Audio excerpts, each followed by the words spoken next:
Okay, well, we'll call the Senate Election Law and Municipal Affairs Committee to order.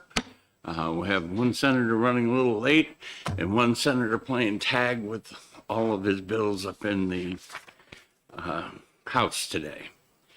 And we don't need anybody but one senator here for a public hearing anyway, so they are recorded and available for people to watch. First bill is House Bill 288. And who's here to introduce the bill? Come on up.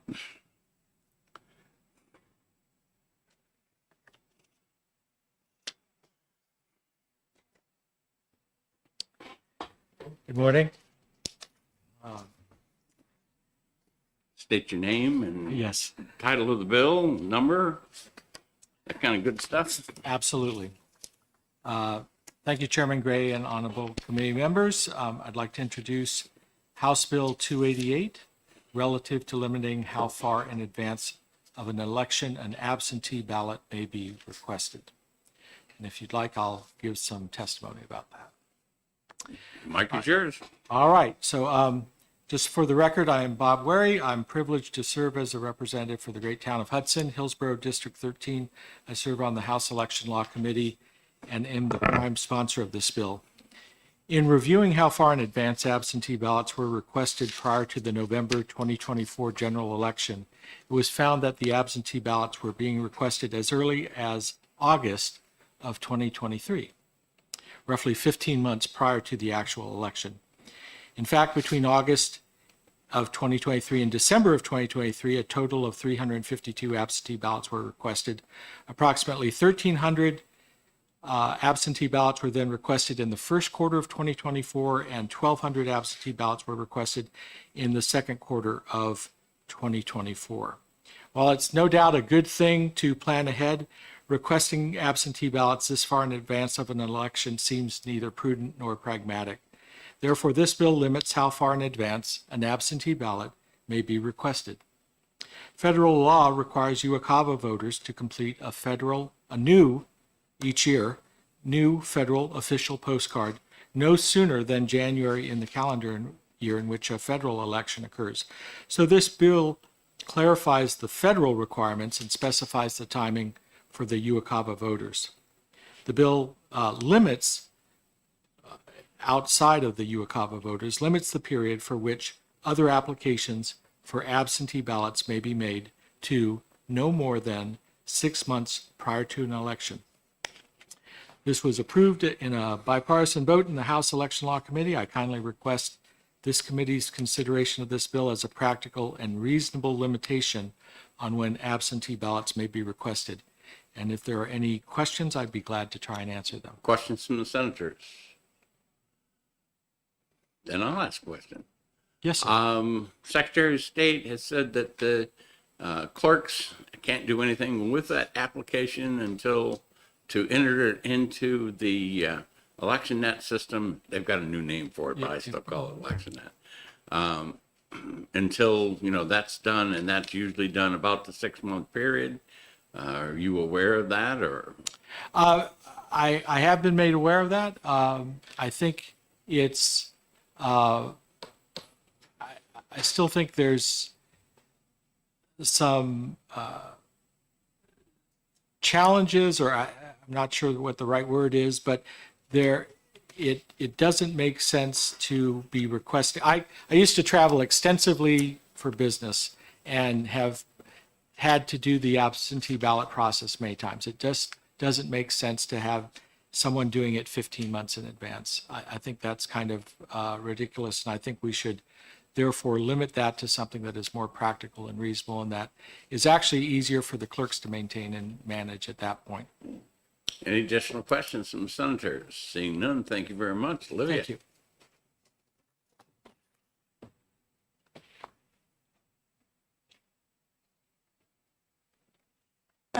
For the record, my name is Olivia Zink, Executive Director of Open Democracy and a voter in Franklin, and we're here to oppose this bill today, and want to just sort of say a common misconception about UOHAVA voters is the federal office only. we have a part of our New Hampshire state statute that allows military and overseas voters to get the whole ballot, which means they would get to vote for you as state senate, House reps, and a lot of voters choose to vote for the whole ballot and not just the federal office onlys. But this is saying that in January of a November election, people can request the postcard for the 11-month period, but then there's a 6-month period if you want the state and federal election. I put some examples together. So a naval submarine officer is getting deployed for 8 months. They can no longer request the town ballot before they leave for deployment. They have to somehow get somebody else. Maybe they could fill out the form and somebody else could mail it 6 months for them. Or what about a retired couple who is taking an RV trip around the country? They can no longer request their ballot before they leave for their trip. Or maybe a voter who leaves on November 1st to go to Florida and wants to request a ballot for the North Conway April election before they leave to go to Florida. They're no longer going to be able to do that because they leave 6 months and 2 weeks prior to going there. Or somebody who works in the State Department. I know a lot of State Department employees that live in New Hampshire that come home during Christmas time, and then they request the ballot while they're home at the town clerk's office so that they don't have to mail a form from a remote location. I don't think it harms anyone for the clerk to have a form. They're not doing anything with that request form. I mean, they don't actually process it until they get the ballots, which is not 45 days in advance of the election. So I don't think we need to punish any voters who are taking responsibility for valid reasons and applying early. Happy to take questions. Questions from senators? I have some. Sure. Can a person request a absentee ballot via the internet Well, you can in accordance with state law? Can they request a ballot via the internet? They can download the form from the website to request an absentee ballot. Some clerks require a wet signature on that form. Most clerks require a wet signature on that form. So you still have to. I think you need to review the law, Okay. Olivia. Okay. There's no the wet signature got removed from the absentee ballot request form? Again, I'll talk to you offline because Okay. it's not my turn to testify, it's yours. Okay, but I believe, just to give people a hint, is that as long as you provide the required information, I don't care whether you write a letter or you do it by the internet or you call them up on the telephone. That all of those would be a perfectly good way to request it. Okay. So I'll let you think about that one and we'll talk later. All right. Any other questions for Olivia? All right. Mr. Berry, did you want to testify? Thank you. My name is Representative Ross Berry. I represent the Hillsborough 44 towns of Goffstown and Ware. I'm the chair of the House Election Law Committee. I'm here to add some additional insights to House Bill 288. One of the things I would like to point out is that we currently don't have a requirement for how far out you could request an absentee ballot. So in theory, if you wanted to extend this out, I could request an absentee ballot for the next 30 years and just file them off, even though the form's not ready. The other thing is I did a big study on who was requesting absentee ballots, when and where those ballots were going. So of those about 350 ballots that Representative Ware mentioned, the overwhelming vast majority went to a retirement home. And I hate to be incredibly morose, but is it really appropriate to be requesting a ballot a year out to a retirement home, which is a fixed location? And obviously you can kind of draw the extension, the unfortunate extension there.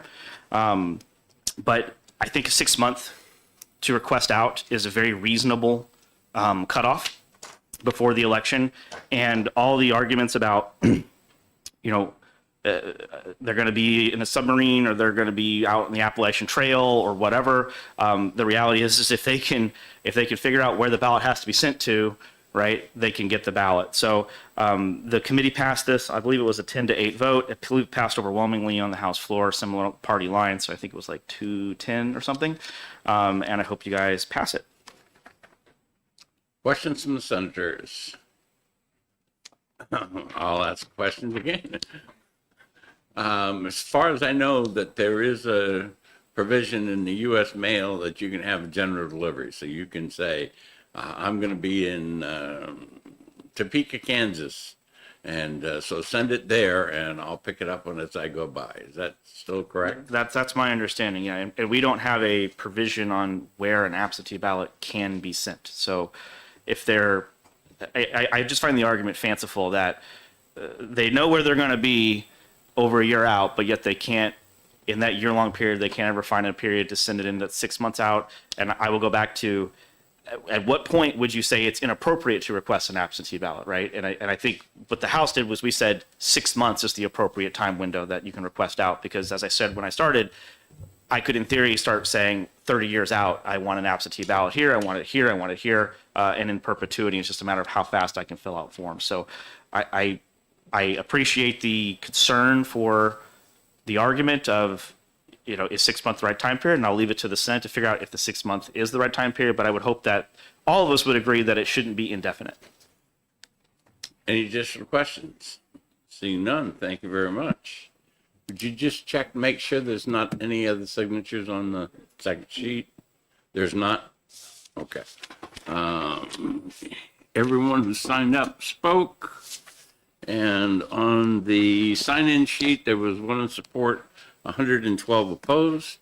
With that, we'll close the public hearing and have a motion to go into executive session. So moved. I have a motion and a second to go into executive session. All those in favor say aye. Aye. All those opposed say nay. Okay. What I was going to do is I think this one will be quick, and that is 107. I move on to pass. We have a motion of ought to pass on 107. And I'll move, I'll second it. Do we, in fact, I'll move amendment 1528S. Second. Okay. Chairman, it looks like this amendment incorporates the concerns raised by Representative Katab in connection with hers. And I also, you've included a couple extra words that she was looking for. So I think rather than removing the political advertising note at the top to designate the beginning of the ad, this will just lower the penalties, which I think accomplishes the sponsor's goals. So I think this is a great amendment. Okay. Let me just catch up with my paperwork here. And the amendment, I move second by PK. Okay, I did communicate with the Representative Katab, is that how you say it? And she was happy with this. Again, it tries to strike a balance between, being able to tell where the ad starts, where the ad finishes. So any further discussion on the amendment? All those in favor of the amendment say aye. Aye. All those opposed say nay. The ayes have it, 4-0. And ought to pass as amended. Any discussion? Seeing none, all those in favor say aye. Aye. All those opposed say nay. Ayes have it. Do I have a motion for consent? Make that motion. Second. Okay. We have a motion for consent and a second. All those in favor of consent say aye. Aye. All those opposed say nay. The ayes have it, and I'll take that one out. All right. Since we're ready to go into our next bill. We'll take a motion to come out of executive session. Second. I have a motion and a second to come out of executive session. All those in favor say aye. Aye. Aye. All those opposed say nay. The ayes have it. We're back in regular session. Okay, so the next bill on the list is 340. And Representative, you're recognized to introduce your bill. Thank you. For the record, I'm State Representative Ross Berry, represent Hillsborough 44, towns of Goffstown and Ware. I'm also the chair of the House Election Law Committee. So happy to introduce House Bill 340 relative to electioneering by public employees. This bill attempts to tighten the electioneering statute by the title of public employees. So Just a second. I do like people to sit when there's seats available, please. I apologize for the interruption. I totally get it. So it makes several changes to broaden the definition of what constitutes what I believe is election interference by a public employee. So let me kind of start from the beginning. It is my worldview that public employees, when they are in the commission of their duties, so let's be very clear. So when they are in the commission of their duties, should be strictly neutral when it comes to an election. They obviously have jobs that are related to the elections in search of, conducting the elections and that sort of things. But when it comes to their actual time on the job, they shouldn't be using their position or public resources to put their finger on the outcome.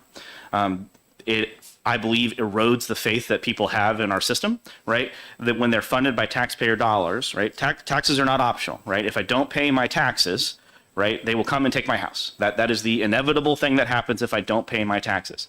So when they take those dollars, which are not optional, and then they use them to oftentimes against the position that you might have, it's offensive. And what happened with the current statute? So the current statute basically says that they can't do things that are specifically designed to influence the outcome of a vote of a voter on a candidate or a measure, right? That's the language now. And the issue is the Department of Justice has taken that term specifically designed and basically equated it to intent. So intent is incredibly hard to prove. And we have seen many cases of what I constitute abuse hiding directly underneath the guise of, well, that's not what we intended to do. So I have some examples for you that I hope will move you. So first we'll start off the Amherst SAU, which I believe is SAU, I want to say it's 34, I could be wrong on the number, but it's the Amherst SAU. So for the previous 3 elections, the Amherst School Board has put forward a ballot initiative to pass a warrant article for spending to make improvements to the school. So I'm not here I've never been in the school. I don't know if the school needs it or not. I'm not opining on that. What I'm saying is the district superintendent sent out an email to parents on a Friday saying, hey, on Monday, we're bringing a camera crew through, and your kids may or may not be in this footage, and they're going to highlight things that are wrong with the building. So what the superintendent didn't say was, oh, by the way, there's going to be a warrant article on spending on whether or not we should make these improvements. So on Friday, parents were told your kids may be in this video, and they weren't really told the context of why the video was being made. And I don't really have a huge issue with a camera crew coming through, but so long as it's applied equally to both sides. But I think that when you have the district superintendent being kind of disingenuous about why they're doing it, I don't think that's appropriate. You had an issue in Hooksett where the town clerk, who actually wouldn't necessarily be under this provision, but it's an example of electioneering, they said, you should go fill out this survey for town elections. And when you went to the survey, it was conducted by one of the local papers. I don't remember the name of it off the top of my head. But you could select, remember, town elections are technically nonpartisan, but you could select your political party. So in there was Republican and Democrat, and then there was Free Stater, Libertarian, and other non-recognized political parties, but there was never anything like progressive or communist. So it was very clear that the editor of the paper was putting their finger on the balance, which the editor has all right to do. I'll never for a minute believe that the editor of a paper can't do that. But for a public employee to tell candidates that you should go fill this survey out, and oh, by the way, we're going to mail it out to everybody, that crosses a line, but it's not the intent, right? Where I represent in Goffstown, they put forward a very aggressive survey that was very clearly, that was designed by public employees. We found out through right to know requests that there was a 12-question survey. 11 out of the 12 questions came from the town employees. They were all issues that happened to be very favorable to the Democratic Party.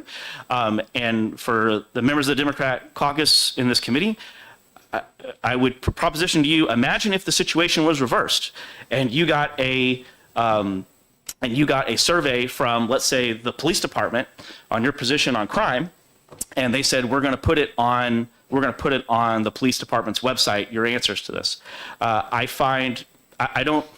While I obviously didn't appreciate the survey, I don't find it appropriate for government employees to be issuing politically charged surveys to political candidates. It's not their role. There's tons and tons of other outside groups that do these surveys. Some of them I fill out, some of them I don't. I imagine most of us sitting here have probably filled out the Citizens Count surveys, right? There's questions on there that I think are biased. I fill them out anyways. I have no problem with it. My issue for me is when it comes from the government, none of us in this room should be supporting the government asking questions of political candidates. It's just wholly inappropriate. And if you can't see the problem with that, it's honestly, that's kind of on you. What I did do with this is I did put in, let me back up. So we go from specifically designed to designed or having the effect of. So that will get rid of the DOJ's cover on intent, right? But then I went in and I put in certain safe harbors because public employees do have to do certain things related to the elections, right? A town clerk must take in forms, right? So we have things like that give them safe harbor. There's nothing in that has a safe harbor for if a candidate or your local political party wants to use a library room, that could still happen. They're able to basically facilitate political events that would be inside of their normal scope of operations, but they can't go and promote it, or they can't go and do disparate things. So they can't say, all right, well, this group gets the nice room, but this group gets the bad room, or something like that. They can't do things like that. It allows for participation of candidates in fairs and parades, right? But once again, they can't put their finger on the lever, right? So they can't say, all right, Republicans, you get dead center on Main Street, and Democrats, you're going to be way off in the wing over there somewhere. They can't do things like that because, unfortunately, when you start kind of looking into this, you go down the rabbit hole and you kind of find micro abuse, and then you find some abuses that are larger. And to kind of wrap this up, nothing in this would prohibit let's say a public sector union from conducting a survey. It doesn't prohibit these employees from doing things in their personal time when they're not in their official capacity, right? So if they want to go and protest, if they want to write op-eds or whatever, all of that's fine, but they can't do it in their official capacity on government time. It's just inappropriate to be taking taxpayer dollars and using it to impact an election that will obviously tangentially relate to taxpayer dollars, right? So with that, I'm happy to answer kind of specific questions about, and also one more thing, it does have another coverall for voter registrations drives. So if a town clerk wants to go to a college and register college students to vote, perfectly fine, not a problem. That's a neutral action in the normal course of their business. If they want to publish things that are off of official filing forms, so if they want to say Ross Berry is a Republican from where, obviously that is a factual statement derived from a factual form. What they can't say is Ross Berry is a Republican from where and he doesn't like puppies and kittens. That's where we kind of run afoul of things. So that's where I was trying to go to, and I also have a carve out for if UNH wants to conduct surveys, because it was actually raised in the executive session that they do that, and I think that's a fine academic exercise that they conduct, but I haven't seen anything from them that really, I think, crosses the line. Questions from the senators? Senator. Thank you, Chairman. Thank you, Representative, for being here. So I have a couple of questions about the language you're using here from that thorough introduction, I think we get the sense of what you're trying to prevent. But we have a pretty clear existing statute. No public employee, as defined, shall electioneer while in performance of his or her official duties. No public employee shall use government property or equipment, including but not limited to, for the purposes of this, electioneer means to act in any way specifically designed to influence the vote or of a voter on any question or office. So I think in elaborating this somewhat straightforward statute, you've introduced some subjectivity that I don't personally think is terribly helpful. So could you comment a little bit on, the language, for example, that you have in line 11?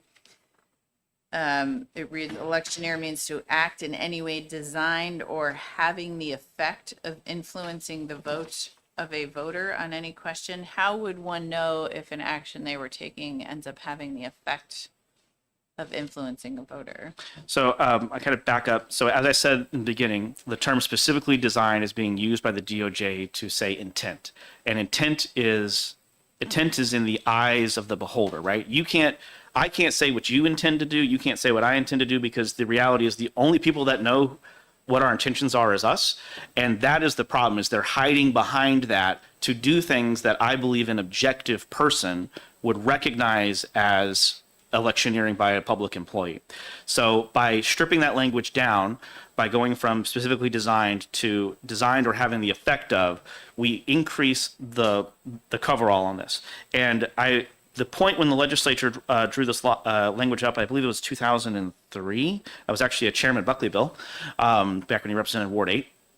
Was the intention of it was to take public employees and hold them to a higher standard, right? So there's basically 2-3 definitions of electioneering in the entire Chapter 63 of RSA, which covers election law. There's kind of the lock, stock, and barrel definition, which is right at the beginning of the RSA, which basically says that electioneering is doing something that influences a vote of a voter on a candidate or a measure. And so you kind of have that initial definition. And then the legislature saw fit, once again, I think it was 2003, to expand that definition to public employees, because the legislature said, all right, well, public employees should have a broader definition. Well, the problem is with that term specifically designed, the public employees are now hiding behind it to electioneer by saying it's not our intent to electioneer, but once again, it's obvious what they're doing. And I'll go back to a survey issued, right? A survey issued to political candidates. The obvious effect of that is to influence the outcome of a voter. It doesn't matter what the questions are, right? And I raised this point of, there is no question the government can ask of a candidate that wouldn't actually influence the vote of a voter. And I'll give you an example. So I am 35 years old, and let's say I'm running against a candidate who's 65 years old, right? If you said Ross Berry is 35 years old, candidate X is 65 years old, right? And that's all you say. Right? Those things are objective, right? Our age is not up for question. Voters can look at that 2 different ways. One person could look at that and say, all right, the candidate who's 65-year-old has nearly double the life experience of Ross Berry, who's 35 years old, right? And so I'm going to go vote for the candidate that has more life experience, because they've seen more, right? They're more holistic, whatever they use to get there. Conversely, somebody might look at me as a 35-year-old candidate and say, well, he's got more stake in the game. He's going to be around longer, right, statistically. So he might view things a little differently. He might view things more long-term versus a 65-year-old. The problem is something like that, which seems very, let's call it, neutral, whatever. It's not actually neutral. You can use that to put your fingers on the lever. And my issue is they shouldn't be putting their fingers on the lever at all. They should stay out of it. They should let the various political groups that are already engaged in this very thoroughly engage in this, which is what's happening. But the government should not be getting involved in this outside of the actual execution of the election. So to your point about it's being very broad, it's supposed to be very broad. And I think that there should be some pause when a public employee is getting involved in the political process while in the conduction of their duties. I think that there should be a pause of, am I putting my finger on the election? I think it's appropriate. And once again, if they want to go put their finger on the election outside of their official duties, that's totally fine. I have no problem with that. They can stand outside in the courtyard of Concord and protest and hold their signs all day long. I have no issue with that. But when they're on the taxpayer time and they're using taxpayer resources, they shouldn't be doing it. We're getting a little bit repetitive. So, Senator, do you have additional questions? I do, Chair. Thank you. So just to be clear, I didn't say it was broad. I said it was subjective. And I have further questions about the language for the same reason. I mean, if someone makes a statement that in rumination later, they overheard in the hallway and that makes them sort of think differently about the election, I don't think that's your intent. You're talking about specific, explicit electioneering actions that I'm not sure the language of this bill captures. So just to continue that, You need to get to the question. I'm getting there. Thank you, Chair. On line 17 and 18, and thank you for your grace. I was just reminding myself that. On 17 and 18, you've got organizing or conducting surveys, forums, or events that are expressly or primarily political. I mean, I don't think you have to be too creative to think of ways this could get confusing. So what if you were holding an event about your sports team and it was a rally to get people excited and there was a raffle? Is that somehow influencing something that's on the school budget? I mean, there's a lot of examples. I just think, could you speak a little bit to why you chose language that is so subjective in its enforcement? Yeah, so I believe the language is objective, not subjective. So with regards to the hallway comment, it says public statement, right? So I wouldn't consider, if you and I were talking in the hallway and I said to you something, we may be standing in the hallway, but I didn't go out on, I didn't use the town's Facebook page to put a position. That's a public statement. If you and I were both employees and we were sitting in the break room and I said, there's no way I'm voting Republican this year, right? I haven't made a public statement, right? I've conveyed to you, one public employee to another, my own personal will, and that's why I use the term public statement. In terms of organizing events that are expressly or primarily political, I would contend that no reasonable person would look at a raffle for a soccer team as expressly or primarily political. That's a soccer team. However, if they were organizing a rally against a warrant article, that would be expressly or primarily political. Okay, is there any additional questions? Yeah. Senator Long. Thank you, Mr. Chairman. Thank you, Representative. So lines 25, I'm thinking of public spaces would be the public TV, public radio. Are those all in the same, where it says promoted by public employees? So if, I'm an alderman, I'm a public employee. And if I had a radio show or a TV show. Yeah. So in your specific case, if you're an alderman, you're elected by a popular vote, so the statute actually doesn't apply to you. See, the statute uses the labor definition that was created for union negotiations, which, by the way, when I was doing this, I probably wouldn't have done that. But you are specifically exempted because you are elected by popular vote. So because in a weird way, public officials, this is not my statement, this is how the courts view it. Public officials are actually expected to electioneer. That's what the courts have said. So don't put those words in my mouth. That's what the courts have said. Public officials are expected to electioneer. So I would consider that a public space. So like Manchester TV does a candidates thing, right? And it's free form, right? They don't give you a leading question, right? They just say you've got 10 minutes to do whatever. And that's not funded through your tax dollars, by the way. That's funded through a fee that comes from your cable bill, for those who still pay a cable bill. So I don't believe in that situation. That were brought up in our committee. I don't believe in that situation it would apply. You're not using public tax dollars. You're using private dollars, and it is associated with the town. I understand that, but it's not. You don't have that influx. As I started my statement, you don't have that influx of public money. So I think a reasonable person could look at that and be like, that doesn't apply. Now, if the city of Manchester went and took $1 million and then said, we're going to set up our own TV station and here are the questions we're going to ask candidates, that's obviously a line. Additional questions? Senator? Yes, thank you, Mr. Chair. Thank you, Representative. And this thought came to me as you were talking, so if I'm missing some of the background, please feel free to fill me in. But, how would this affect, and this is a topic that I know you're familiar with, how would this affect let's say, a police chief commenting on bail reform? Yeah. Would a police chief who is struggling with crime in their city or town be restricted from saying all of the problems, this catch and release issues that we have are the result of bail reform, and we need to fix this? Yep. I could see where we might be flirting with a line that we may not want to flirt with here. So that's not influencing the vote of a voter on a candidate or measure. Okay. Bail reform has never gone to the public vote, right? Now, conversely, if a police chief got up and said, here are the candidates that voted against bail reform, don't vote for them, right? That would be crossing a line. So it is a fine line. You're dealing with the First Amendment. And the reason why the statute is being expanded is I tried to separate out what is acceptable advocacy by a public official, right? Police chief advocating for bail reform. But what would then cross into the line of, okay, now you're interfering in the election. So once again, I hope all of the state representatives from Manchester vote for bail reform. Fine comment. Here are the list of the state representatives that didn't vote for bail reform. The election's in November, don't vote for them. Not fine. Thank All you. right. Any additional questions? Seeing none. All right. Thank you very much, Representative. And Lisa, you're next on the list.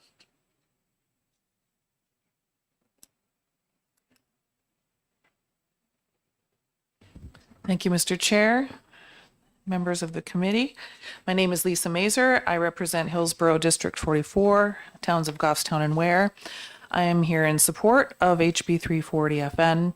This bill is important so that public employees who we pay with our tax dollars remain neutral during state and local elections and serve all citizens, regardless of political affiliation. This past election, employees of one of our publicly tax-funded town departments put together a politically biased and leading questionnaire to candidates. They claimed that most of the questions were provided by the community. After filing a right-to-know request, that was found to not be the case. They had gathered 2 questions from the community and the rest from other publicly funded employees who work for our town. A staff member emailed the department's director asking if any community feedback was received about the suggested candidate questions. The department director responded saying, and I quote, "None of the questions are stellar, and some of them will need to be rewritten if we want to use them." She also said that her department's staff would select all final questions. Nothing in the current law stops these public employees from putting out a questionnaire that, like Representative Barry said, like, why is Rep. Ross Barry a bad candidate for office? This sets a bad precedent that would allow for electioneering that could lead to unequal access to resources for information, favoring incumbents or specific candidates, which goes against the principles of fairness and equal opportunity. These public employees also help organize political events, print candidate booklets, which are expensive because they're this thick, and spend time posting candidate surveys to their websites, also all paid for by our tax dollars. Public employees should not be using government property, equipment, or time for these kinds of activities. Why? As Rep. Barry said, we have other volunteer-led organizations that could and will do the same thing like they do in our town. Voters can educate themselves about their candidates without this kind of involvement. Electioneering by public employees can undermine public trust in government institutions, as it is in our town, and may appear that taxpayer resources are being used to influence elections unfairly. I ask you to vote for this good bill that clarifies the law to prevent public employees from electioneering. Questions from the senators? Seeing none, thank you very much. Brian?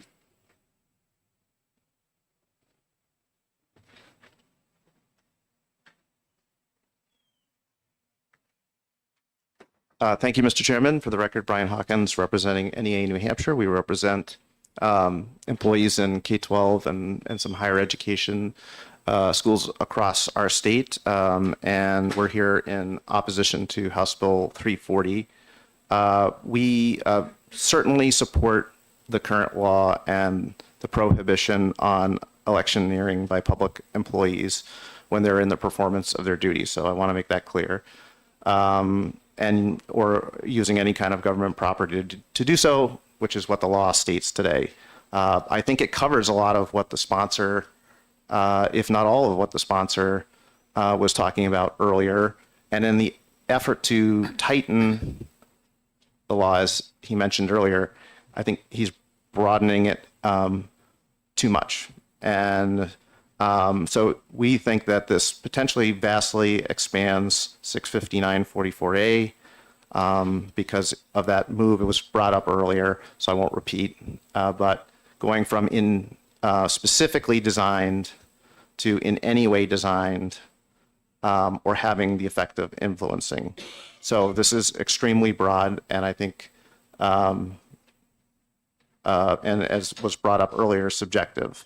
And this is significant because obviously the punishment for this is potentially being charged with a misdemeanor for having the effect of influencing another's vote. How are you supposed to judge whether someone is going to internalize something as to affecting their vote? And this is in any way, not, so we think that is broad, and we would ask that you find House Bill 340 inexpedient to legislate. Questions from the senators? Seeing none, thank you very much. Thank you, Sarah? Mr. Chairman.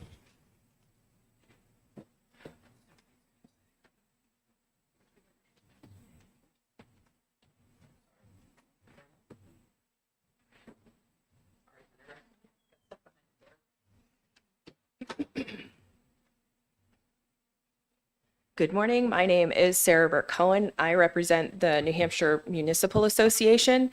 NHMA also opposes HB 340.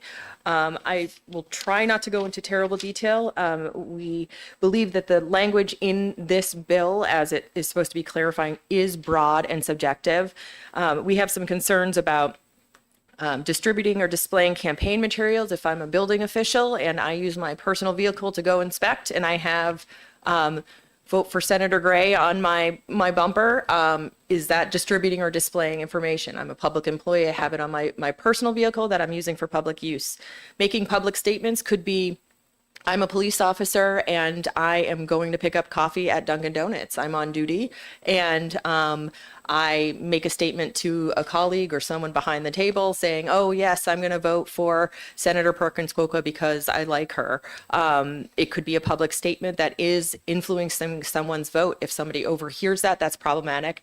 To sort of dovetail on what Senator Perkins Coca said, if I am a clerk and an administrative assistant in a town office and we're having a conversation because nobody's in the lobby of the town hall at that point, and we're having a conversation, a politically driven conversation about something, we are in the public and we are in our official duties.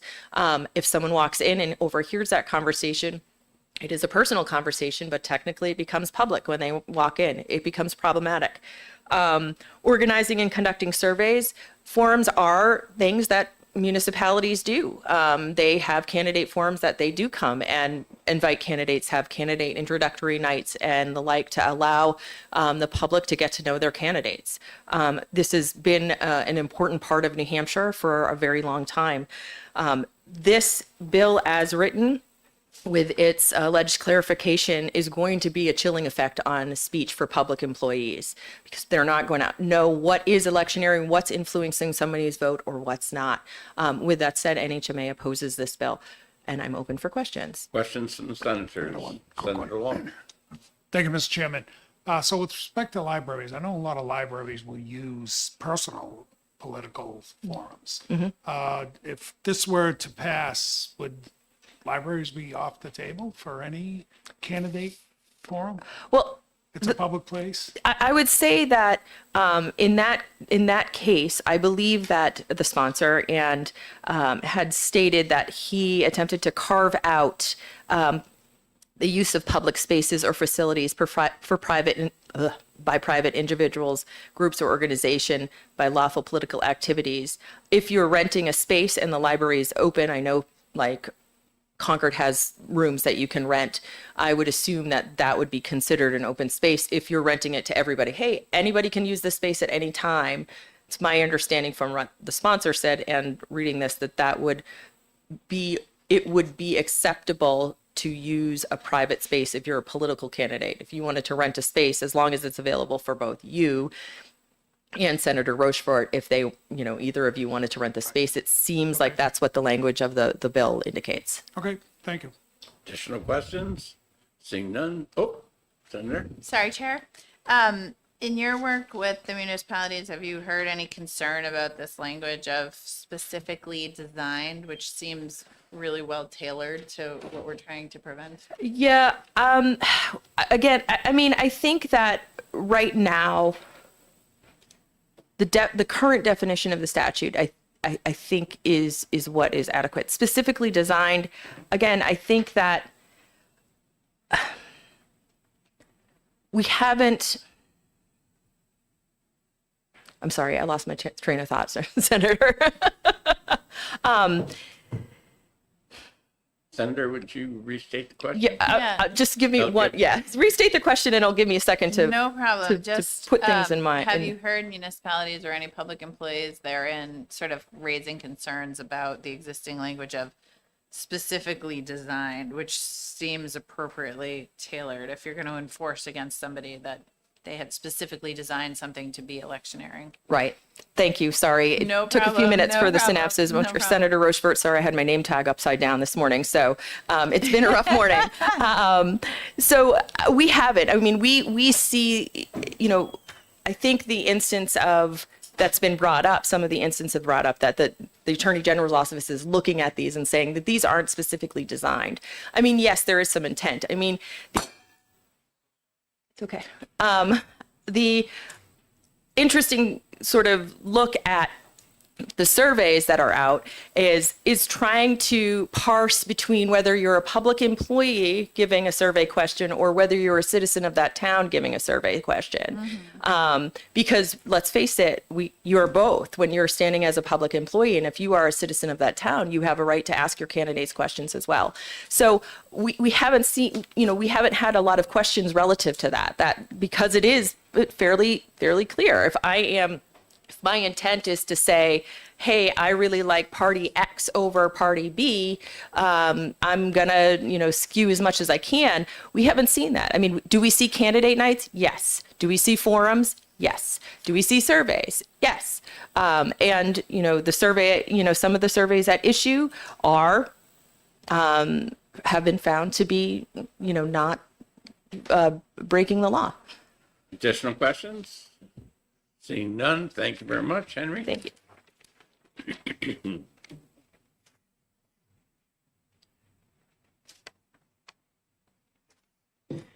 Thank you, Mr. Chair, Honorable Committee. For record, Henry Gaius, Representative Hillsborough 29th District, Goffstown. So I wanted to share and evaluate 3 questions off of the survey in Goffstown so that you can see what we're talking about, but also let you know that in the courtroom when litigation was filed, the town's attorney admitted that this survey met the definition of electioneering. The follow-on, he said, was that the judge didn't have the authority to rule on it because it was strictly an AG case. Now, once this has happened and the round's out of the tube and the public has it, it's too late. There's already influence. So even if the AG had ruled, which they didn't rule anything until well after the election, even if they had ruled, the influence is already there. So here are some of the questions, and I'll read you the question verbatim, and then I'll evaluate it objectively and move on. Public education is both a state and local funding obligation. Since statewide education tax was enacted 20 plus years ago, the state's share of that obligation has decreased, while local property taxes have increased. How will you support legislation that would increase the state's fair share contribution to education? So, factually speaking, the state's contribution to education has gone up. Some would argue that it's not enough, and there is a court case to that end. But when you start throwing around the term the state's fair share, knowing that that is a Democrat talking point going into the election, this is clearly a question. And it's not how will you increase education funding. It's how will you increase the state's education funding. This is a left curveball off the pitcher's mound before it's even thrown. With the recent Dobbs decision from the U.S. Supreme Court and knowing that the majority of your residents are in favor of reproductive freedom, what legislation would you support on the state level? Again, how are they to determine that a township that elected all Republican representatives to the state, has a majority of pro-choice people. I mean, I myself am pro-choice, but that's not the point here. The point is that they have assumed the position of the town to be in line with their position, and they've thrown the survey question in that regard. This was the one that really got my attention, and I'm one of the newest representatives. It was my first time running for office. This is the one that got my attention. LGBT plus young people are faced with a wide range of problems, and they have disproportionate rates of suicide and homelessness. What will you do to address this crisis? A more fair question would be, there is a suicide crisis and a homeless crisis. How will you address it? Because you know who else? Not just the people that I want to use a political. We don't care what your answer to the question is. Just continue. Yes, sir.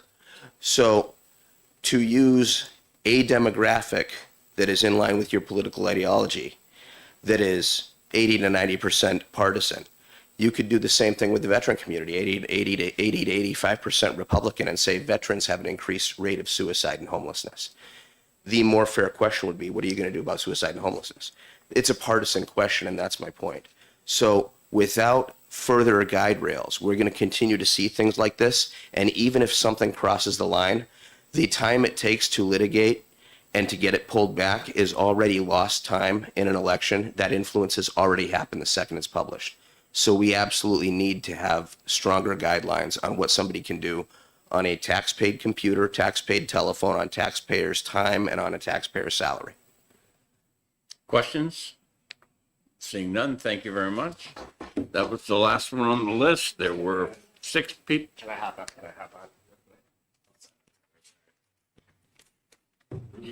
Bring him the sign-in sheet. I signed in. I just didn't say I was going to be speaking. You already signed in? I did. I just didn't say. Oh. Okay, let's go. Thank you, Senators. My name is Alan Rapp. I represent the New Hampshire AFL-CIO, and I'm here in opposition to HB 340 for all the reasons stated by Brian Hawkins back here and the NHMA. But I also just wanted to add in as an attorney that, a law fails, as you may know who work in county, city, state government, fails for vagueness if the average person isn't able to discern how to abide by the law. And I would argue that having the effect of influencing on part that is added on to this in this piece of legislation would make the average person wonder how they're going to be able to, conform with the law. I also would like to say that, as the representative who was just up here stated, that the court had found regarding the incident in Goffstown that it did meet the definition of electioneering without this piece of legislation on the books, meaning that the thing that they were concerned of and that was, misbehaving on the part of the public employees in the library actually would be covered under the current definition of electioneering. So I would just like to add that as well. Thank you so much. Any Questions from the senators? Seeing none, thank you very much. All right, so instead of 6 people who signed in and didn't want to speak, we're down to 5. And they were evenly divided until that.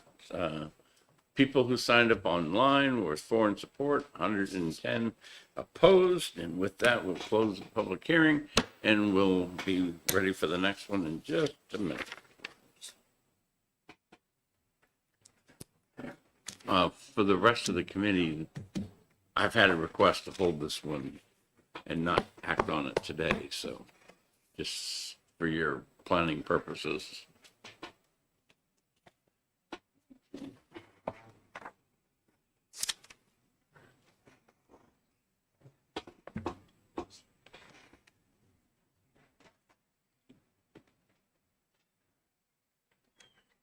Who is introducing 646, 464?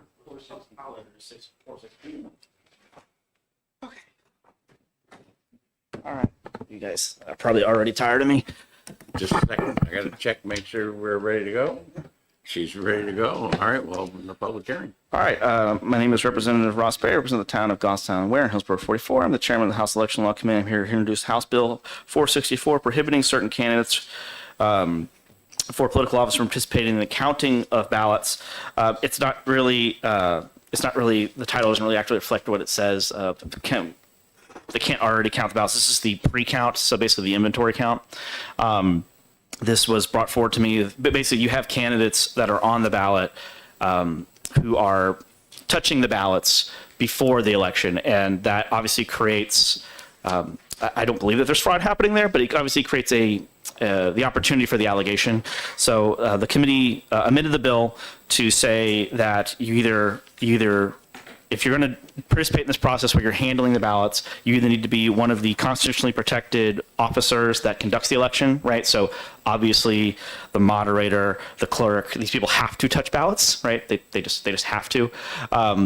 But otherwise, if you're not one of those exempted offices from the that's constitutionally protected, you can't touch the ballot if you're on the ballot. So I think it's very reasonable.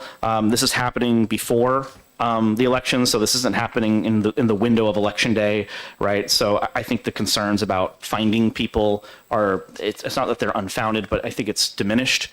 And I do think it's a very kind of simple thing that we can do that says, yeah, you know, if you're on the ballot, you probably shouldn't be touching them. And once again, I want to be very clear. I'm not leveling allegations of fraud. I'm not saying that there's this vast conspiracy theory out there to do this. I just think it's on face value inappropriate. So that's what the committee did. And I'm happy to take questions. Questions from the senators? Normally, those countings are done at least duplicative, that one person counts and then another person counts. Does that help assuage your concerns? Personally, it does not. I just don't think it's appropriate for candidates that are on the ballots to be touching the ballots unless they are constitutionally required to. There are other provisions in state laws that allow those same individuals to touch unvoted ballots during the election. Yeah, I know, and I would hope that in the future we could start buttoning this up. But as you know from election law, it's a very complex web. So this was brought to our attention, and I thought it was a very reasonable thing to do. But of course, there's probably other opportunities, but there will always be other opportunities. Okay, seeing no other questions, thank you very much. Who have we got here? We've got, looks like it starts with an E, but you didn't check whether you wanted to speak or not. Okay. Okay. There we go. Thank you, Mr. Chair. Thank you, Senators. My name is Erica DeVries. I represent Rockingham 29. Oh, the prime sponsor. The prime sponsor, but Representative Berry was kind enough to help me clean up the language to allow for the election officers to be able to handle the ballots pre-election. So this bill was introduced because they're to address perception issues. So we want to create trust in our elections, confidence in our elections, and make sure that we do not convey to people through actions, even there's no allegation, but through actions that some candidates are getting an advantage over another by handling ballots, and there's an opportunity for fraud. There's no allegation that there is fraud, but if we create a perception, we live in a world of social media, and people are candidates have posted photos of themselves handling ballots. And when you post a photo like that, voters are not seeing all the other people behind them watching. They're not seeing the duplication of the counting, to your point, Mr. Chair. There's a lot of time for moderators to recruit prior to the election to cover this. So the moderators are not being disadvantaged through this law change. And in fact, exempts the moderator, assistant moderator, clerk, select persons, inspector of elections, and supervisors of the checklist. That is enough people to handle the task in and of its own right. So there's no problem here that we can perceive for moderators to handle this, and they control the scheduling of that activity in the first instance anyway. This came out of the House Election Law Committee with an 18-0 ought to pass recommendation and was on consent in the House. And if you have any questions, I'd be happy to take those. Questions from the senators? Seeing none, thank you very much. Thank you. There were two additional people who signed in, did not wish to speak. They were both in support. Online, there was 80 in support 2 opposed, and with that, we will close the public hearing. And I'm late, so I'm going to go right into the next one as soon as we're ready.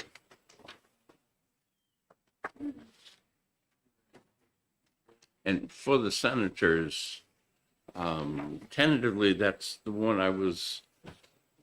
that bill was the one I was going to use to do some of the other things that we had talked about. So stand by for an amendment. Yeah.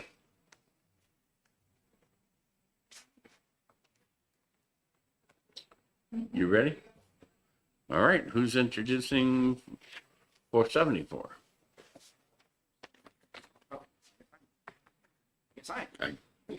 You can. That's, If you don't want to, I can do it. I feel like if it passes out of the committee, I should be there for it, regardless of my feelings. Although I think I like this bill. Yeah. Okay. Good morning again. My name is Representative Ross Berry. I represent the town of Goffstown and Ware. I am the chair of the House Election Law Committee. I'm here to introduce House Bill 474, requiring a second witness at the counting of write-in votes. So this was an attempt to codify what is something I believe it's actually in the election law handbook right now. But basically, if you're going to be counting write-in votes, you need to be doing it in the presence of another sworn election official. So we're seeing a lot of these write-in votes are kind of popped up a lot because people were using it as a vehicle to get their ballot hand counted. I'm not making a statement about that. We've kind of seen a rise in the write-in votes, and this says that it has to, if you're going to do it, you have to have basically a sworn election official watching it, which once again I think is a very reasonable assertion. And that's my Questions testimony. from the senators? Senator? Thank you, Mr. Chairman. Thank you, Representative. So it came out of committee 10-7. Yep. I did not get a blurb on that. Why would people not be supportive of this? I can't speak for the 7 because I was one of the 10. Okay. So I don't really want to ascribe motive. I believe, and I reserve the right to be wrong about their intentions because I don't want to There do you that go. again. Covered. I reserve the right to be wrong about their intentions. I believe they thought it wasn't necessary. Okay. I believe. I think that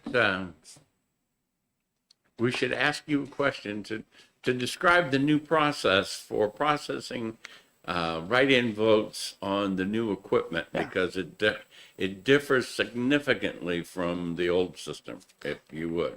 It does. I believe a lot of them use a monitor, right? So in that situation, obviously it's not as big of a deal because it's kind of happening in public already. But for those that aren't doing that, it's not. But yeah, the new systems, which, I'm a big fan of, Mr. Chair, of the Voting Works system in particular. The new system has it even more publicly available, which I think is awesome. Okay, so let me ask specific questions. In the old system, I had a paper ballot Yeah. that I could see, feel, and touch, correct? Yes. In the new system, I have a paper ballot, but we don't go through all of the ballots to find it. We use an electronic means to identify those that have write-ins. Correct. It's an And image. then we pick the names from that electronic list to count how many got votes. Correct. Yes. Okay. Again, I just trying to make sure that the public understands the difference between the new voting machines and how it's done in the old. That's right. One is basically a scanning system where a Boolean value is triggered and the ballot is diverted, and the new machines are all digital image, so you can actually see the ballot, which I think is cool. Just to clarify that, though, in a recount situation with the Secretary of State, we would be counting the paper ballots and not the digital image. Of course, and I will die on that hill. Always recount the paper. Paper, as in the infamous words of Secretary Gardner, you can't hack a pencil. Okay, thank you very much. I don't have any more questions. Anybody else? Okay. Deputy Secretary of State signed in, didn't indicate, but she's not here. So we had 2 additional people signed in. one in support and one opposed. Online, we had 6 in support and 1 opposed. And with that, we'll close the public hearing. And we're actually in time. We'll start the next one as soon as the aid is ready. Okay.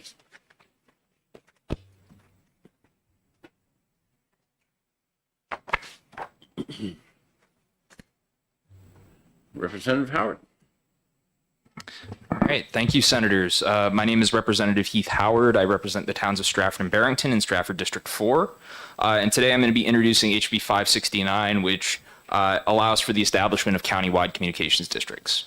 This is a piece of enabling legislation that just streamlines how these districts are established. They were codified back in 2020. And essentially, the way that they work is they are trying to help specifically small or low population density areas group together so that they can get a good contract with an internet service provider. So this is about trying to make the establishment of these districts easier because we have fairly limited internet service providers and options across the entire state. There are some areas that have multiple, but there are many that only have one. And so the idea behind this is to try to help expand the ability for local municipalities to be able to compete and actually get good contracts with these providers, because when they have this monopoly over a certain area, they have a lot of power. So it's a fairly straightforward bill. It allows for the county government to reach out to local municipalities and ask whether or not they would be interested in forming a study committee to then look into the possibility of either forming a contract with a certain internet service provider or decide whether or not it's feasible. So with that being said, because it's a pretty simple bill, I'm open to any questions. Questions from the senators? Seeing none? I saw the hand go up, but all right. Thank you very much. All right, thank you. And Kate.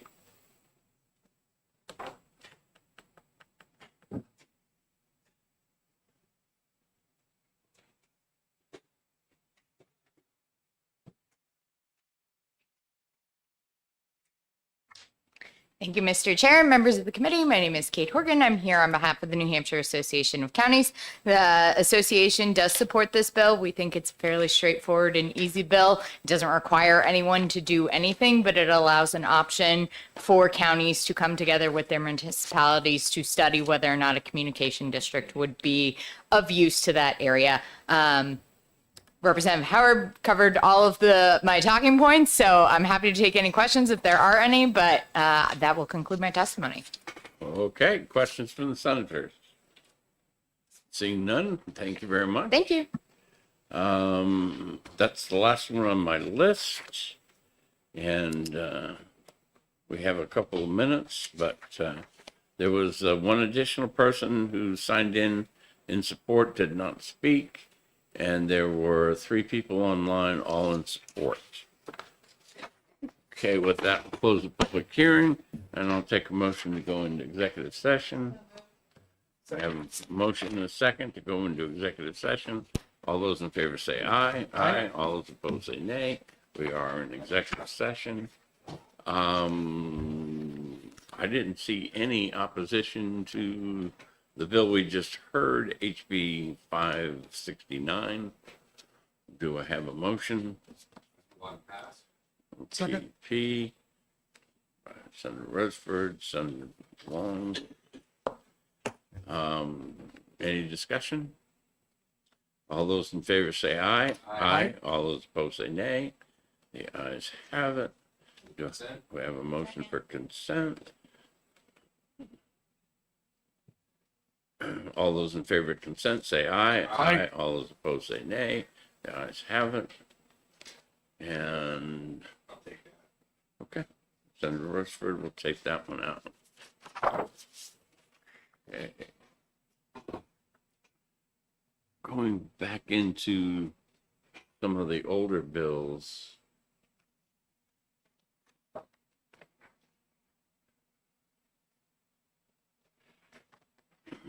House Bill 230. We had some discussion about amendments, but I think most of those amendments create more problems than the bill as it was given to us. So I will move on to pass on the bill.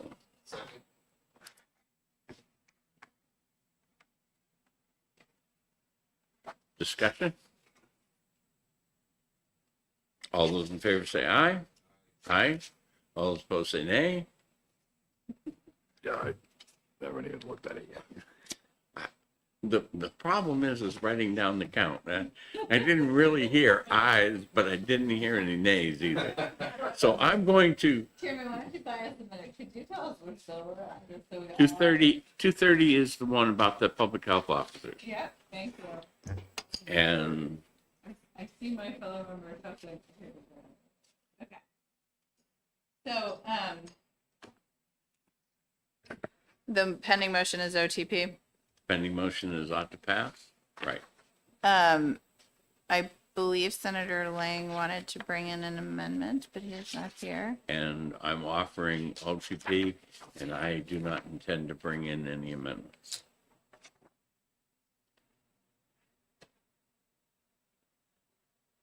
Further discussion? Seeing none, we have a motion of ought to pass. Okay. All in favor say aye. Aye. All opposed say nay. Nay. All right, we will hold this one until we get an additional vote.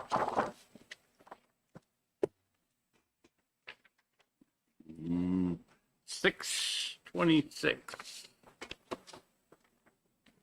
That's the bill that we're going to go. We've still got a couple of minutes, so let's go back and see if we can do something else. Or 421, the last time we spoke about it, I said I was going to hold it for a week. This is relative to the tax exempt status, filing procedures for town. Yep, 421. Yeah. Discussion?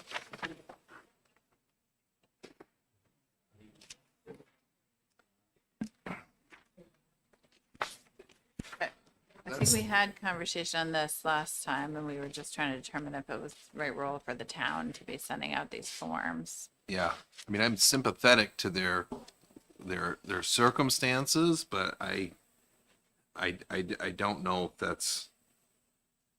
I'm not convinced that this is the right time or place for this bill.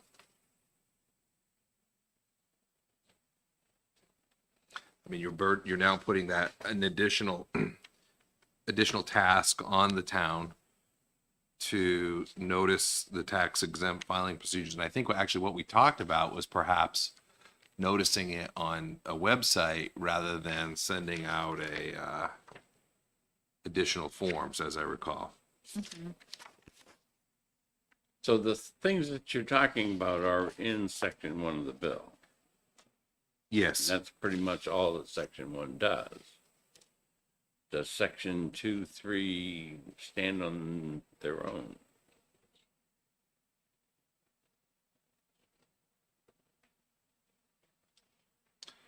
Let's see. We'll leave that question until the next, so that at least our committee attorney can offer me an opinion of that.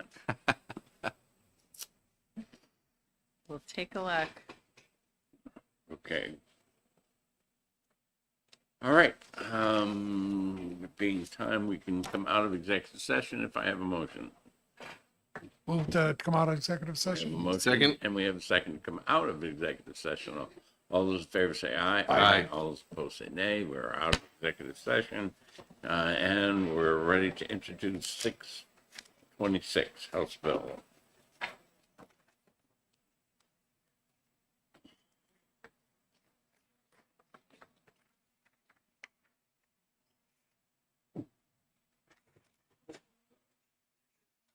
Jessica, are you ready? Okay. Go for it, Rob.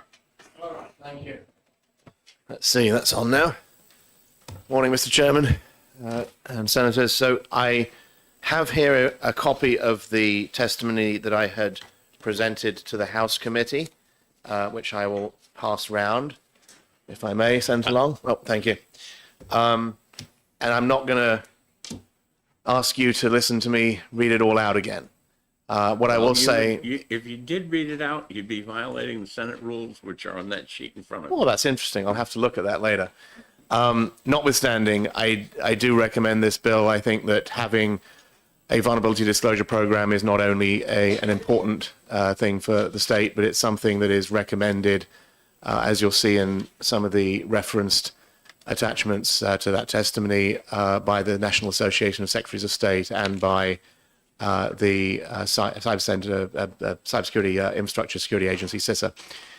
In discussing this with the Secretary of State prior to presenting the bill to the House, he was supportive of it. I see that he's in the room. I look forward to his comments on the bill as amended. I can tell you that the bill was amended slightly by the committee in line with what I believe were Secretary State. Yes. Have you seen the amendment that we have in front of us today? Yes, that's what I'm looking at. So paragraph 3 is the new language, and that was put in to satisfy a concern raised by Secretary Scanlon, and I am, to your point, very supportive of the language as amended, and I'm happy to yield to any questions for anyone who wants to dive in on one point or another. Questions from the senators? Seeing none. Thank you. All right, just to make sure that everybody knows that there is an amendment, and I believe it's on the table over there. Oh, you're saying, forgive me, Senator, you're saying there's another amendment beyond what was... 1590S. That I haven't seen. Might I have a chance to take a look at that? Well, I'll tell you what. I'll do a special thing and let you come back after the Secretary of State. Yes, sir. Speaks. Thank you.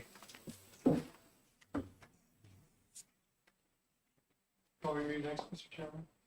If that works for you, it works for me.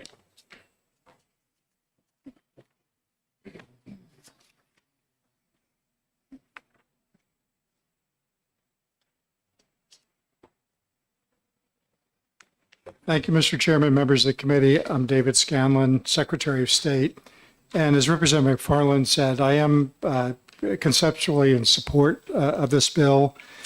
Since it had the hearing in the House, I have had a chance to research this issue quite a bit more, and I've had the opportunity to speak with some secretaries of state about the Vulnerability Disclosure Program. And as of right now, there are 3 states that I'm aware of that have this type of program in their state. That's Iowa, Ohio, and Minnesota. And the program that they've developed, I don't think was put into statute. It's something that they developed on their own as a best practice. But they limit the types of electronic systems to which the Vulnerability Disclosure Program would apply. None of them currently have the program apply to their voter registration database. They're just concerned about the sensitivity about those systems. And after speaking with them, I have come to believe that maybe we should have that same reservation in New Hampshire, at least for the near-term future. The reason for that is because we have just implemented a replacement of the legacy voter registration database. It is up and running right now, but that system is not yet complete. We're still adding on some of the associated capabilities and functions of that, and it may not be appropriate to have people testing that system hard until we're actually finished with that and we're comfortable that it's ready for that type of activity. I gave you a copy of the CISA recommended vulnerability disclosure program. That's referenced in the bill that is before you. And then I've also given you copies of the 3 programs that I mentioned for Ohio, Iowa, and Minnesota, so that you can see what that looks like. The one other thing that I would like to say is that the bill does reference working with the Department of Information Technology. Just get that here. And a statutory committee called the Cybersecurity Oversight Committee. I'm fine working with that committee, but I do have some concerns about that committee being able to reach in and make decisions about whether an electronic system should, and vulnerabilities that are identified being released to the public is something that they consider in the best interest of elections.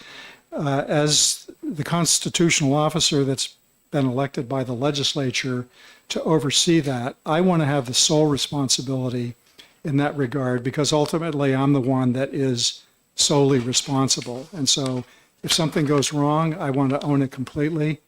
And if it goes right, the reverse would be true. But I don't think it is healthy to have a third-party organization able to insert themselves in decisions that are, related to the election process when they have no direct involvement or authority over that process. So just to summarize, I am conceptually in support of having a vulnerability disclosure program. I think it's something that we can grow into and make more expansive over time. I'd certainly be comfortable with doing the program that any one of those 3 states that I mentioned are doing currently, and just moving this thing forward in an incremental way. With that, I'd be happy to answer any questions. From the senators. Senator? Okay, so I'm just trying to make sure I'm tracking what you're proposing, basically, and looking through these materials, essentially, there would be researchers who would sort of have access to some of our systems. They would go in to try to identify vulnerabilities. They would privately report that to you. At some point, that becomes public information, presumably after we've had a chance to take some action. And other states have implemented this, like Minnesota, Iowa, and Ohio. Are there others that have worked with us? I'm not aware of others that actually have a program. I'm sure that there are probably others that are looking at doing it. And like I said, I'm certainly willing to have a program like this. The way the process works is there would be a registry so that an individual that wants to try and break into the system or do whatever, find vulnerabilities, has an opportunity to register, identify what the area is that they're going to be looking at, and then if they find vulnerabilities, we would have an opportunity to correct them, and then at the appropriate time make it public that this vulnerability existed, it was found, and make it public so that other states that might have a similar program could then also fix their system. Okay, thank you. Follow up if I may, Chair. Certainly. And so is this a program, I noticed it looked like it had been started a few years ago. Has this been ongoing or is it new? It is relatively new. I'm not sure exactly when these programs started, but Okay. the programs that have been implemented are ongoing. Okay. Additional I probably questions? have more questions, but I don't have them all right now. Thank you, Chair. Okay. Thank you very Thank much, you. Mr. Secretary. Mr. McFarland, Representative, you've got 30 seconds.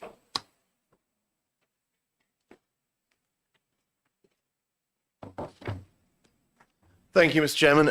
So I think, first of all, to the amendment, I am amenable to all of the language in the amendment. I would say, however, that while I think this is a good incremental move forward. It is a shame that it excludes the scope of the voter registration database, which is a critical component to our election integrity. And I would also offer up that I'm happy to talk to the history and specificity of both vulnerability disclosure programs, bug bounty programs, and so forth to Senator Quokka's earlier question. Thank you. Additional questions from senators? Seeing none. Thank you. Mr. Barry, you signed up? Representative. That's okay. Honorable. I get called way worse than that. So, my name is Representative Ross Berry, represent the towns of Ware and Goffstown, Hillsborough 44. I'm the chair of the House Election Law Committee. The committee passes out 17-0 on a bipartisan vote, obviously. We did introduce, I haven't seen the amendment you guys are looking at, so I'm not going to address that. We did introduce an amendment that added Section 3 of the bill, which I think actually touched on some of the Secretary's concerns. So we did try to address that. Maybe it sounds from his testimony that we didn't do as good of a job as we thought we did. But our concern and the reason we wanted to add Section 3 was in the event a vulnerability is discovered, obviously the Secretary needs time to close the vulnerability before it is disclosed to the public that the vulnerability happened. You don't want to announce to the world a vulnerability is there, hey, we're fixing it, because obviously more people will pile on and try to get into it. So what we did was try to kind of have our cake and eat it too, in the sense of this committee, the Cyber Security Oversight Committee, will basically give the Secretary a timeline saying, you have X number of months to fix this. And then the Secretary can go off and do that. Maybe it sounds like the Senate should work with the Secretary and find something that's more agreeable, but that was our thought process on there, because not a statement about Secretary Scanlon, I think he's wonderful, but a future Secretary may discover a vulnerability. Our concern was a future Secretary may discover a vulnerability and not say anything, and then not fix it. So this kind of forces the issue, but we were trying to balance it with obviously giving the Secretary the time to do as he needs to do, but not have the unilateral authority to determine what that timeline is. So that's all I have on the Amendment 3. Questions from the senators? Seeing none, thank you very much. That is the last person that's on my list. There was one other person who signed up in support, did not speak, and the online sign-ups were 69 in support and 2 opposed. And with that, close the public hearing and take a motion to go into executive session. So moved. We have a motion and a second to go into executive session. All those in favor say aye. Aye. All those opposed say nay. Since we've got this bill open, discussion? It seems interesting and likely important. I would like to check with a couple other folks in other states just to see what their experience has been. But I would be interested in some of the changes in the language between the original bill and the amendment you brought forth, Chairman. Just what some of your thoughts were as you were paring down the language. All of those came from the Secretary of State to make sure that it was doable in this state. And also, when we talk about the voter database election nutter, there is a new acronym for it that I just can't commit to memory right now for some reason. But certainly the fact that a voter would be denied to vote because of someone hacking into the database, since we have same-day registration, certainly a lot should not happen, okay? Because they can go back into the paper records and actually see people who have registered, etc. And also some of the things that we're contemplating on putting on that other bill about having the database from across the state available. Certainly that, I should say, election net information, and also possibly having some other information that would provide information about citizenship. So That's where that stuff came from. And if you still want that on hold, I'll move on to something else. I would like a chance to just look into it a little. Okay. So that one's on hold. Thank you. And 230 is on hold. And 107 we did. 554 is another one with amendments that we wrote. And 554, what we did is we took Senate Bill 45, which was our language about the signs, and put it onto this bill. All right, I will move ought to pass.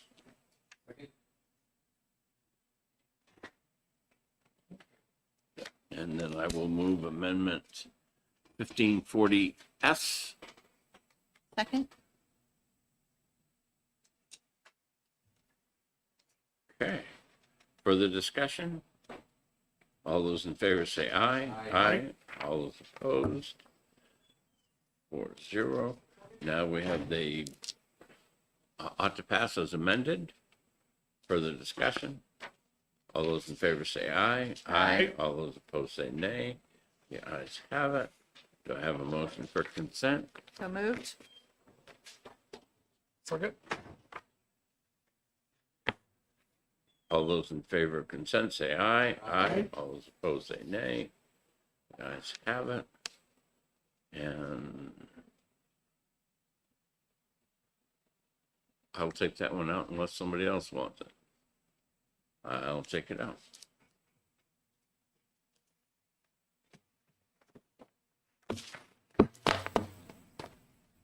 Jessica writes good blurbs anyway, so it's easy on that one.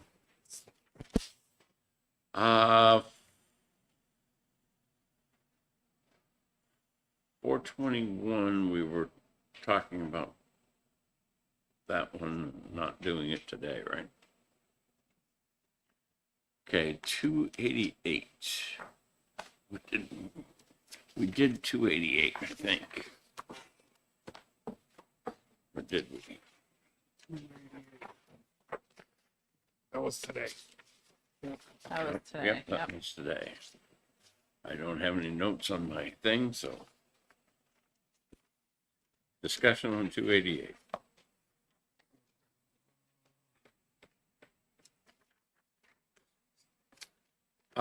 Certainly, when I look at this,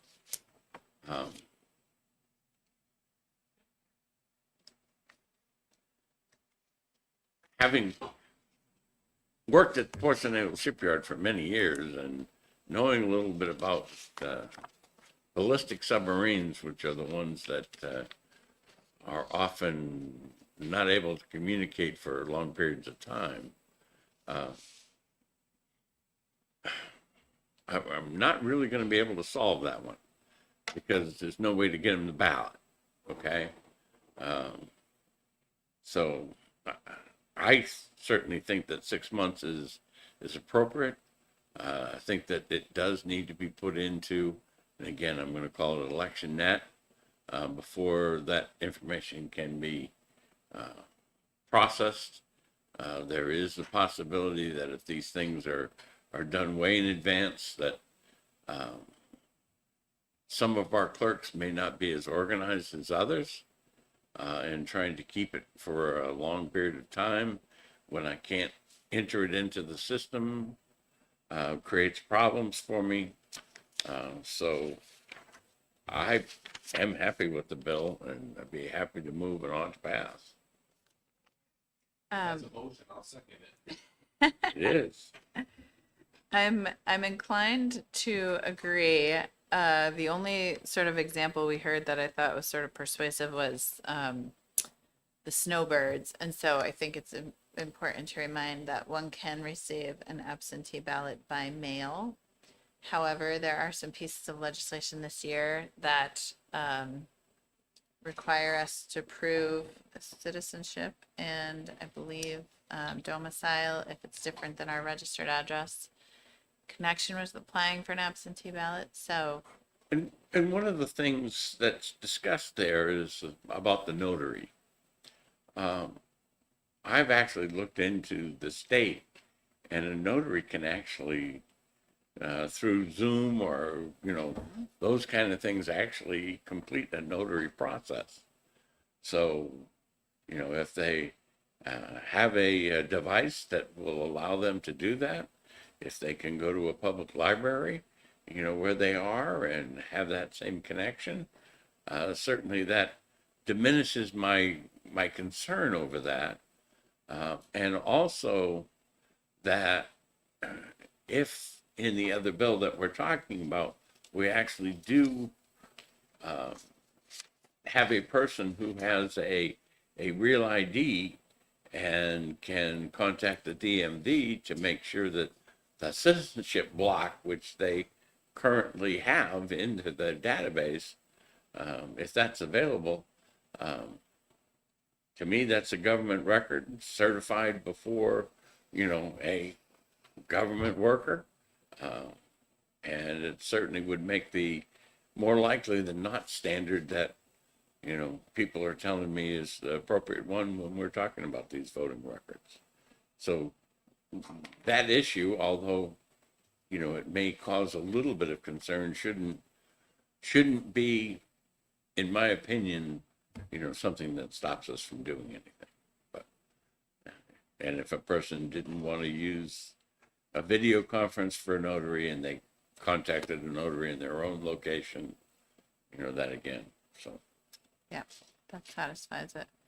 I hear you, Chair. As we've often discussed, my interest is making sure that people who are going to intend to participate in our elections are able to do so. I think you raised some good points. I'm not sure this bill does a lot that will make it a big change for a lot of people. So, Are any of us notaries?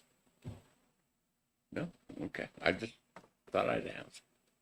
All right, so the motion is ought to pass. All those in favor say aye. Aye. Aye. Aye. Yeah. All those opposed? Okay, the ayes have it. Do we have a motion for consent? Second. Have a motion for consent. All those in favor say aye. Aye. Aye. All those opposed say nay. The ayes have it. And I will take that one out.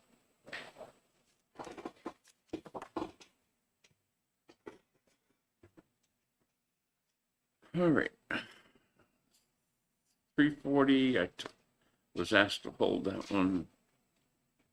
464 is the one I'm thinking about using for some other things. Discussion on the existing language in 464. I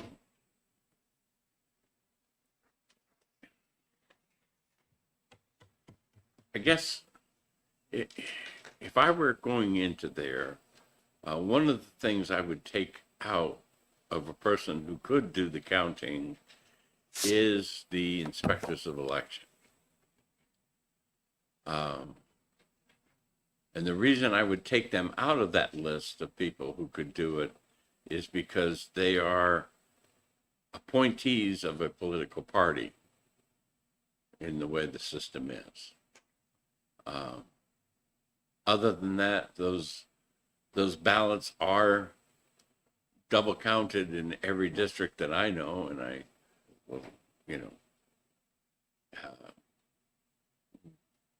what is the purpose of counting those?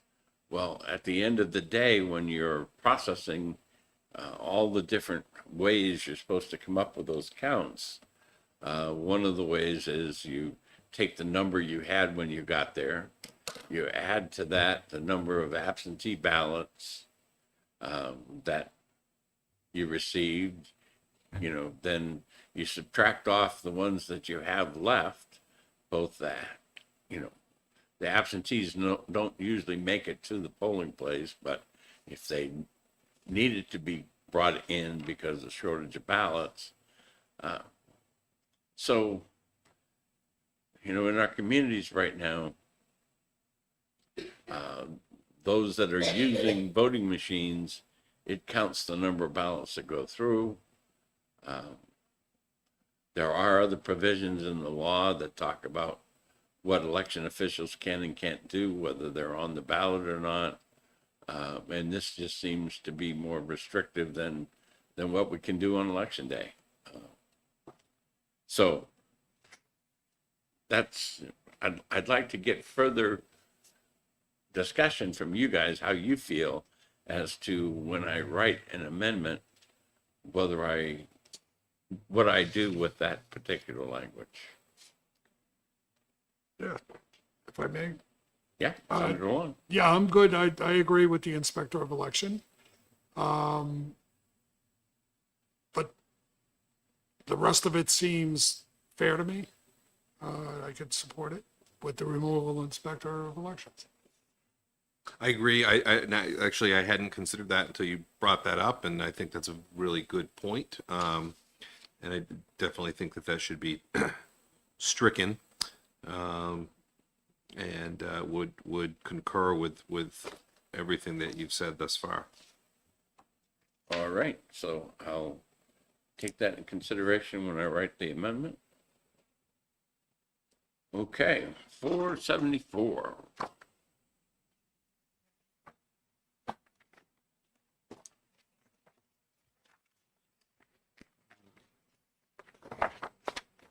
Did we? 474 is the requiring a second witness when counting write-in votes. Normal procedure from the old system would be that when you were doing write-in votes or even counting a whole ballot, is that you would have a reader and a checker. I don't particularly have a problem with having to have two people do that on election day. If I may, I know in the city of Manchester, it's not an issue, but availability in towns, is there an availability to have two sworn election officials available? You're going to have everyone there. Every town ward has to have a moderator, 3 selectmen, a supervisor of the checklist, and a clerk. Okay? Right. Those are the required positions. Okay? So as part of the regular duties, when you're signing off on the return of votes and all of that, you sometimes, people have to wait a little bit to get the signature of that because people are busy, but there are enough people and there have to be enough people there to do that. So, Okay. All right, so I will move ought to pass. Second that. Further discussion? All those in favor say aye. Aye. All those opposed say nay. The ayes have it. Do I have a motion for consent? Move consent. Second? I have a motion for consent. All those in favor say aye. Aye. All those opposed say nay. And anybody want that one? I'll take it out then. All right.